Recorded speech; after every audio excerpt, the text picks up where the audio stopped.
जी sir, बताइएगा कि क्या आज एप्लीकेशन फाइल की है और क्या कंटेंशन है आपका इसमें? देखें, ये आमिर लियाकत साहब की मरहूम के लिए हम जो उनकी यहाँ से मजिस्ट्रेट की कोर्ट ने उनका पोस्टमार्टम का ऑर्डर किया था।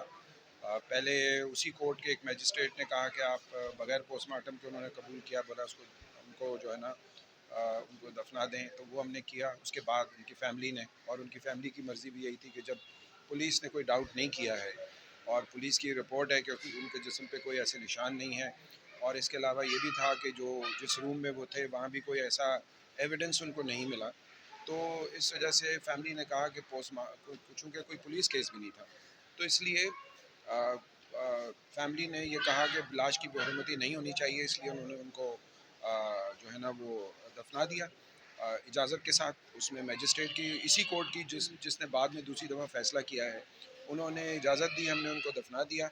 और उसमें पुलिस की रिपोर्ट भी मौजूद थी, मेडिको लीगल की भी मर्ज़ी थी, सब कुछ हो गया। उसके बाद कोई एक साहब वो गए हैं और उन्होंने उसी कोर्ट में, जो कि उसको इख्तियार ही नहीं था, उस अदालत को, उस मजिस्ट्रेट को इख्तियार ही नहीं था, उसको तो जॉब पे ही नहीं रहना चाहिए।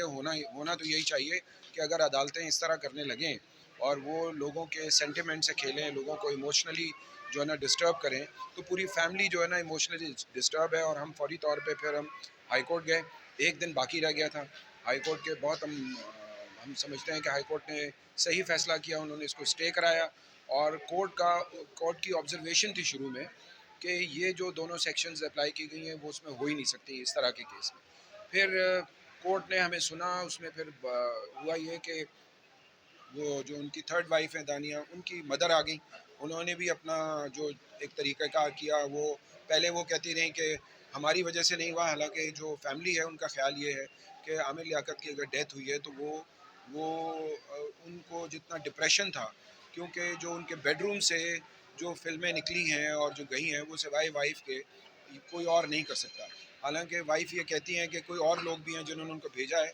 तो अब ये एफआईए उनको इन्वेस्टिगेट कर रही है, पुलिस उनको इन्वेस्टिगेट करेगी।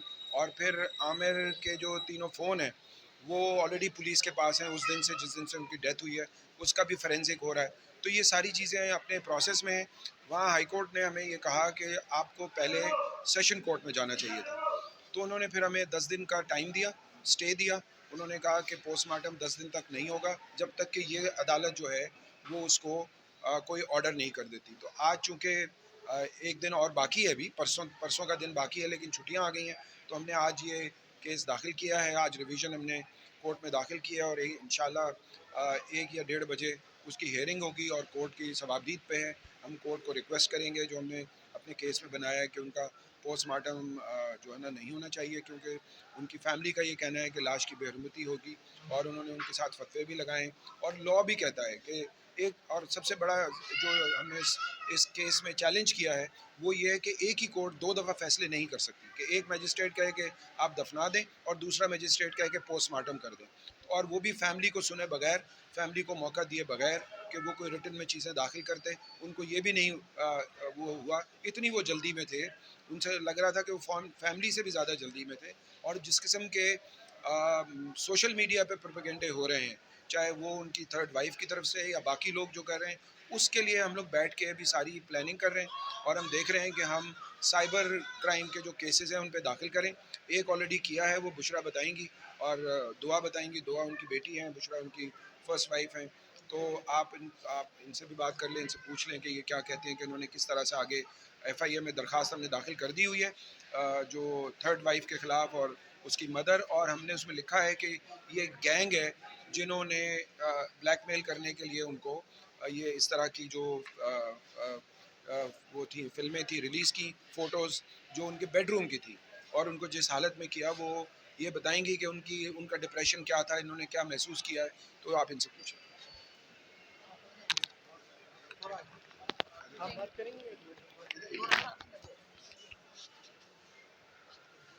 जी बताइए, ये एफआईए में जो आपने दरख्वास्त दी है वो किसके खिलाफ दी है और क्या कहना है आपका उसकी दरख्वास्त में, आप क्या चाहते हैं?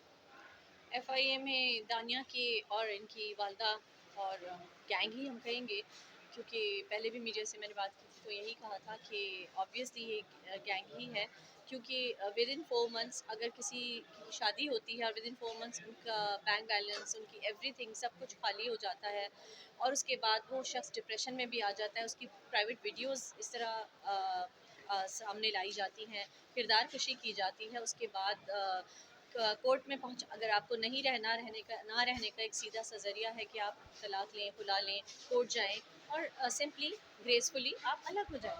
पर वो तरीका नहीं इख्तियार किया गया। तरीका खुला लेने का भी कुछ इस तरह का हुआ कि पहले तो वो वीडियोस आप सभी को पता है, वो वीडियोस जारी की गई जिसको उन्होंने सारे एविडेंसेस मौजूद हैं, यूट्यूबर्स को, मीडिया को इंटरव्यूज़ दिए हैं जिसमें उन्होंने माना है, उनका अपना कन्फेशन मौजूद है कि वो उनकी पोस्ट की हुई है, उनकी बनाई हुई है। बाद में उन्होंने जब देखा कि वो कुछ मुश्किल में आ गई हैं तो उन्होंने अपने स्टेटमेंट्स चेंज किए। थ्रू आउट इस फैमिली के स्टेटमेंट्स जो हैं, अगर आप देखते हुए आएँ तो चेंज होते रहे हैं। यहाँ से उनकी यारी वकारी का सबूत मिल जाता है, क्योंकि उस टाइम जब खुला लेती हैं तो वो कहती हैं 1 रुपया भी नहीं चाहिए, हराम है जो 1 पैसा भी लूँ मैं आमिर लियाकत से, मुझे बस खुला चाहिए, डिवोर्स चाहिए। वो उनकी वालिदा कहती हैं हमने सारे सबूत एफआईए को दे दिए हैं, ये सारी चीज़ें दी हैं, प्लस और भी बहुत सारी चीज़ें जो मीडिया के सामने अभी नहीं है, वो बाद में आ ही जाएंगी वक्त के साथ, जो हमने एफआईए को प्रोवाइड कर दी है। सफिशेंट प्रूफ्स हैं उनकी, जो जुर्म उन्होंने किया है, जो मैं कहूँगी घिनौना काम जो उन्होंने किया है उसके हवाले से। और दानिया को इसलिए सज़ा होनी चाहिए, इसलिए इस पर फ़ौरन एक्शन लेना चाहिए। और मुझे पूरी उम्मीद है एफआईए ने हमको तसल्ली बख्श, पूरा इत्मीनान बख्श एक रिस्पांस दिया है। मुझे पूरी उम्मीद है कि वो लोग एक्शन लेंगे और जल्द लेंगे। ऐसी ख़वातीन को ज़रूर सज़ा होनी चाहिए ताकि और 100 आमिर लियाकत जो है इस तरह डिप्रेशन से मरने से बच सकें। जी बिल्कुल। और तकद्दुस जो स्पेशली जो मियाँ बीवी का रिश्ता है, उसको, उस तकद्दुस को जो पामाल किया है और जो इस रिश्ते को के जो ट्रस्ट को तार तार किया है ना, वो, क्योंकि कोई भी हम सभी समझते हैं कि जाहिर है जिस कोई और शौहर फिर कल को अपनी बीवी को उसके साथ इस तरह रहने में, अपने एक कमरे में, वो भी 100 दफ़ा सोचेगा। शक व शुबा, इस रिश्ते का ही इन्होंने कोई इज़्ज़त ही नहीं रखी ना। फिर उसके बाद उनके ऊपर जो इल्ज़ामात उन्होंने लगाए, वो इल्ज़ामात उन्होंने जो लगाए, उसके बाद जैसे ही डेथ होती है तो वो फ़ौरन से अपना विथड्रॉ कर लेती हैं केस को। हमने यहाँ से लॉयर भेजा, आमिर का लिखवाया हुआ खुद उनका जवाब उनके साइन के साथ with 2 witness, in the presence of 2 witnesses के मौजूद है। रिलीजियस ग्राउंड पे उनको खुला हो चुकी है। रिलीजियस ज़ाहिर है कि निकाह, तलाक, शादी जो है वो शरीयत है, ये पेपर्स जो है ये दुनियादारी है। तो शरण तो उनको खुला हो चुकी है, एंड शी इज़ नॉट बेवा एट ऑल। अभी अपने आप को बेवा क्लेम करती हैं। She is not Aamir Liaquat बेवा एट ऑल। जिस अगर वो जायदाद का मामला हो या कोई भी मामला हो, मैं सिर्फ पैसों की बात नहीं करती, उनको मेरे ख्याल में खुद सोचना चाहिए कि उनकी अपनी भी कोई इंसान थोड़ी सी कहीं सेल्फ रिस्पेक्ट रखता है, पर वो भी नहीं है शायद। तो वो अपने आप को क्लेम करती हैं बेवा, वो बेवा नहीं है, क्योंकि आमिर का वो सारे स्टेटमेंट्स भी साहब हमने एफआईए को भी दे दिए, हमने कोर्ट्स को भी प्रोवाइड कर दी हैं। आमिर के अपने लिखे हुए हैं। आमिर ने खुद एफआईए को भी उस पर वो किया है कि कॉल किया है कि कहा है कि इनके खिलाफ एक्शन लिया जाए, वो भी लिखा हुआ है उसमें। प्लस ये भी लिखा हुआ है कि मुझे कोई एतराज़ नहीं है, कोर्ट जो है वो डिग्री जारी कर दे खुला की। तो दिस इज़ टोटली टोटली खुला इन द लाइट ऑफ शरिया। हम नबी पाक सल्लल्लाहु अलैहि वसल्लम के जो एक वाक़या हज़रत साबित बिन कैस का है, उसको भी हम सामने रखते हैं। तो खुला का यही तरीका होता है, खुला हो चुकी है। प्लस ये कि ज़ाहिर है आमिर का जो उसके बाद इन सब चीज़ों के जो असरात आमिर पर होते रहे, ये वीडियो आने के बाद सभी जानते हैं कि आमिर बहुत स्ट्रांगली अपनी सारी जो भी स्टेटमेंट्स होते थे उनके साथ फाइट करते थे। वो टूटने वाले इंसान थे नहीं, वो लड़ते थे। तो इसके बाद से वो इतने टूट गए थे कि ज़ाहिर, मैंने ये बताया पहले भी कि मीडिया के सामने हो, चाहे पब्लिक आम पब्लिक के सामने हो, वो अपने ड्राइवर उनको बताता है कि वो नहीं सफ़र करते थे अब बाय एयर। मैंने जब पूछा कि तुम साहब के साथ उस बाय रोड क्यों आते जाते, उसने कहा कि साहब नहीं फेस कर सकते थे अब पब्लिक को।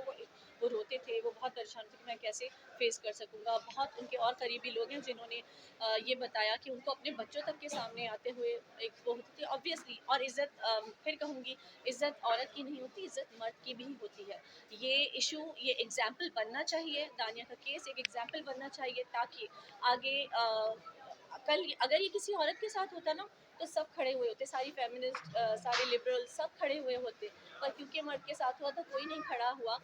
ये आमिर के ऑनर की बात खाली ये नहीं कि मेरे बच्चों के वो फादर थे, आमिर साहब मेरा एक ज़िंदगी का एक हिस्सा गुजरा है। ये बात एक सोशल रिस्पॉन्सिबिलिटी हम सब की, कि अगर कोई हम जब बातें करते हैं बड़ी बड़ी टीवी पे आके भी हक की बात करते हैं, और क्योंकि मुहर्रम के दिन है तो मैं खुद कहती हूँ कि मैं बीइंग अ फॉलोअर ऑफ हज़रत इमाम हुसैन रज़ी अल्लाह ताला अन्हु, मैं कहती हूँ कि मैं उनसे उनसे लेती हूँ ये सारा, जो ये मेरे मैं कह रही हूँ कि हक बात है, ठीक है कोई नहीं खड़ा होता ना हो, मैं सिर्फ इसीलिए खड़ी हुई हूँ। प्लस ये कि थोड़ा सा सोशल मीडिया पे एक नेगेटिव एक इम्पैक्ट थोड़ा बहुत एक साइड का ये भी आया कि कोई जायदाद का इशू या कुछ ऐसा है, ऐसा कुछ भी नहीं है। क्योंकि मैं तो क्लेम ही नहीं कर रही कि मैं वाइफ हूँ उनकी।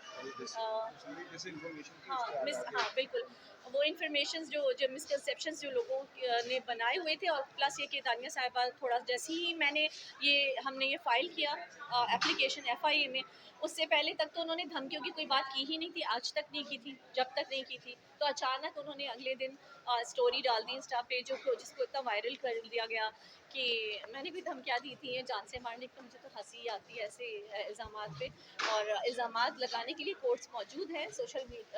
मीडिया जो है वो राइट फोरम नहीं है, राइट प्लेटफॉर्म नहीं है। इतने सीरियस नौयत के जब आप इल्ज़ाम लगाएं तो आप कोर्ट आएँ और आके प्रूफ पेश करें, जितने भी आपने इल्ज़ाम लगाए हम मौजूद हैं जवाब देने के लिए। जी, थैंक यू।